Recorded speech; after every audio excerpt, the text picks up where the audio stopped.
फिर से जमींदोज हो गया है पुल। अररिया और सिवान के बाद मोतिहारी में पुल ढलाई के दौरान ही ध्वस्त हो गया।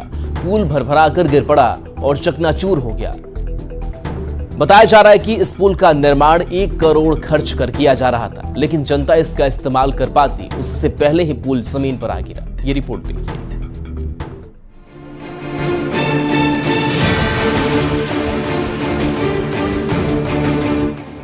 1.5 करोड़ का पुल 1.5 मिनट में धड़ाम।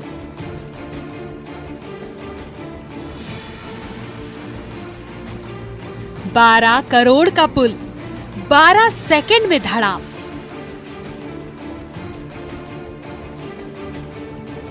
सिवान में धराशायी करप्शन का पुल। महज 1 सप्ताह, एक ही राज्य, एक ही विभाग और भ्रष्टाचार के 3 पुल बैक टू बैक डूब गए। बिहार में पुल ऐसे गिर रहे हैं जैसे बच्चों की बनाई कोई रेत की इमारत। पुल गिर रहे हैं और सियासत हो रही है फुल। जवाब देने वाला कोई नहीं, कोई ये बताने वाला नहीं कि पुल इंजीनियर्स ने क्या बनाया था, या फिर बच्चों ने खेल खेल में कंक्रीट बिछाई थी। ऐसा हम इसलिए कह रहे हैं क्योंकि बिहार में पुल गिरने का सिलसिला थमने का नाम नहीं ले रहा है। 1 हफ्ते के अंदर तीसरा पुल ढह गया है। इस बार ये घटना मोतिहारी में हुई है। और सबसे खास बात यह है कि अररिया और सिवान के बाद मोतिहारी में भी पुल टूट गया है। पुल टूटने का सिलसिला लगातार जारी है। वैसी स्थिति में जिला प्रशासन भी अलर्ट मोड पे जरूर है, लेकिन ये बताइए कि कब पुल टूटा है, कुछ जानकारी आपको है? 12:30 में। क्या, कैसे टूट गया? वो एक में फंस गया। कैसे? आप लोग कल ही ढलाई हुआ था इसका? हाँ। क्या गड़बड़ी हुआ था कि गिर गया? वो पाया अपने मन धंस गया। जिला प्रशासन ने जरूर इसको लेकर जो है संज्ञान जरूर लिया है, और हमें लगता है कि तमाम स्थानीय लोग जो हैं वो नाराजगी जरूर व्यक्त कर रहे हैं, क्योंकि लगातार पुल टूटने का सिलसिला जारी है। इससे पहले अररिया और सिवान में भी पुल गिर चुके हैं। मोतिहारी में बन रहे इस प्रोजेक्ट की लागत करीब 2 करोड़ रुपए थी। जानकारी के अनुसार इस बार पुल गिरने की घटना पूर्वी चंपारण के मोतिहार के घोड़ा सहन इलाके में हुई है। पुल की ढलाई का काम किया जा चुका था। इस पुल की लंबाई करीब 50 फीट थी और 2 करोड़ रुपए की लागत से बन रहा पुल देखते ही देखते धड़ाम हो गया। गिर गया है। के बाद इसमें इंजीनियर का लापरवाही है। इंजीनियर का लापरवाही। इंजीनियर जो नीचा से अपना सपोर्ट नहीं देखे, चेक नहीं किए, वजन का उसको अनुमान नहीं लगा, ये माल डलाया, उसके बाद गिर गया। रात को पुल ढला रहा था, 10-12 बजे तक काम हुआ है। ठीक, मुंशी जी बोल रहे हैं कि 9:30 बजे काम बंद हो गया। वहाँ पे देखिए पेपर लगा हुआ है। 1.5 करोड़ की लागत से पुल बन रहा है। बताइए, आज गिर गया है, कल कोई गाड़ी जाता गिर जाता इसके अंदर, कोई मर जाता इसमें, उसका जवाबदेही कौन होता? वहीं शनिवार को भी बिहार के सिवान में पुल गिरने की घटना हुई थी। यहाँ महाराजगंज दरोंदा विधानसभा के बॉर्डर को जोड़ने वाला पुल ताश के पत्तों की तरह ढह गया था। लोगों का कहना है कि बिना बारिश के पुल इस तरह कमजोर होकर गिर गया, ये हैरान करने वाली बात है। इस बार न आंधी आई और न ही बारिश हुई, फिर भी महाराजगंज क्षेत्र में पठेड़ी गरोली को जोड़ने वाला नहर पर बना पुल धड़ाम हो गया। इससे पहले बीते मंगलवार को अररिया में करीब 180 मीटर लंबा पुल ढह गया था। अररिया के सिकटी में बकरा नदी पर ये पुल बनाया गया था। अभी पुल का उद्घाटन भी नहीं किया गया था और उद्घाटन से पहले ही 12 करोड़ की लागत से बना पुल धड़ाम हो गया। पुल के 3 पिलर नदी में धंस गए और बताया जा रहा है कि जमीन पर ही पिलर गाड़कर इसको बनाया गया था। यहाँ अप्रोच रोड भी नहीं बनी थी। बीते दिनों का जिक्र करें तो बिहार में बार बार पुल गिरने की घटना आम बात हो गई है, लेकिन ऐसी घटनाओं से सरकार और निर्माण कंपनियों पर कई गंभीर सवाल खड़े होते हैं। Bureau report, news 18। समस्तीपुर जिले की विभूतिपुर थाना क्षेत्र के एक गांव में देर रात पबड़ा से बारात लड़की के दरवाजे पर पहुंचते ही दुल्हन बहाने बनाकर घर से निकल और अपने प्रेमी के साथ फरार हो गई। ग्रामीणों ने सामाजिक प्रतिष्ठा बचाने के ख्याल से लापता दुल्हन की छोटी बहन से दूल्हे की शादी करा दी। परिजनों ने बारात सहित दूल्हा दुल्हन को विदा किया।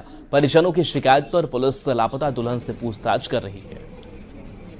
जी कल शादी कल था और 11 बज के कुछ मिनट में यहाँ से निकल गई और लड़का मनीष कुमार पासवान है। लड़का के पिताजी का नाम है राजकुमार पासवान और मनीष कुमार पासवान उसको फुसला पुनः के लेके फरार हो गया। और कल उसी का शादी था लड़की को, कल उसका शादी नहीं हो पाया। लास्ट में हम लोग समाज सब मिलकर उसी लड़की की बहन छोटी बहन के साथ उसी लड़की को छोटी बहन के साथ हम लोग शादी करवाए सब समाज सब मिलकर। नवादा से बड़ी खबर है, जहां गैस टैंकर और ट्रक के बीच जोरदार टक्कर हुई जिसमें गैस टैंकर के ड्राइवर की दर्दनाक मौत हो गई।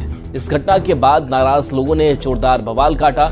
स्थानीय लोगों ने बताया कि टक्कर इतनी जोरदार थी कि आसपास के कई गांव समेत दूर दूर तक आवाज सुनाई दी। इस टक्कर के बाद दोनों ट्रक आपस में चिपक गए।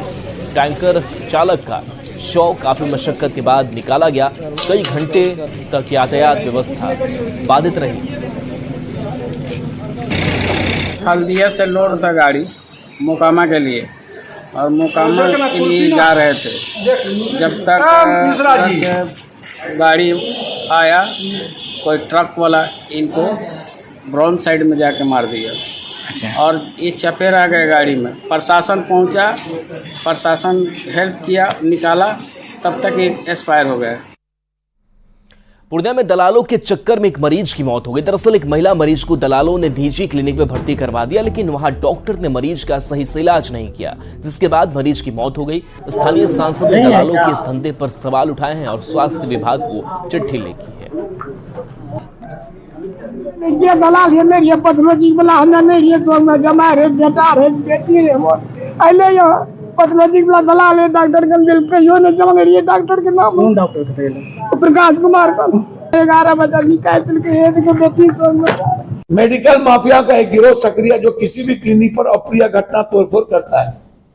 इस पर मेरी नजर पैनी दृष्टि है, सरकार इस पर नजर रखे।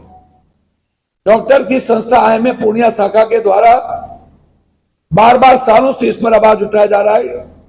अध्यक्ष ने कहा अंकुश लगाने में विफल रहे, हंगामा में ज्यादातर होती रही, बदनामी जो सही चिकित्सक है उसकी बदनामी होती रही।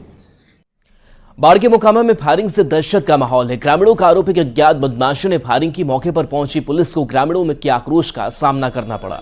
नाराज ग्रामीणों ने NH80 को घंटों जाम रखा। करीब 4 घंटे तक ग्रामीण हंगामा करते रहे। पुलिस ने लोगों को समझा बुझाकर जाम हटवाया। पुलिस का कहना है कि कुछ असामाजिक तत्वों ने हंगामा किया। गोली चला यहाँ पर राजेश नगर गाँव में। कैसा कब चला, कौन लोग थे? यही मिट्टी कटा रहे वही लोग थे। लगातार 2 गोली चलाया और बाइक से भाग। क्यों चलाया गोली बिना मतलब का? आगे मालपुर गांव में टेलर पलट गया, उसी कारण वहाँ पर गोली नहीं चलाया, यहाँ आकर के चलाया। यहाँ 10-12 गो असामाजिक तत्व है। इन लोगों को कहना है कि कोई गोली फायरिंग किया है, लेकिन ये नाम पता भी लिख के आवेदन देने के भी तैयार नहीं है कि कौन मारा है, क्या किया है, और सिर्फ कह रहा है कि नहीं उसको पकड़ के लाइए। नाम भी आवेदन देना भी नहीं चाह रहा है।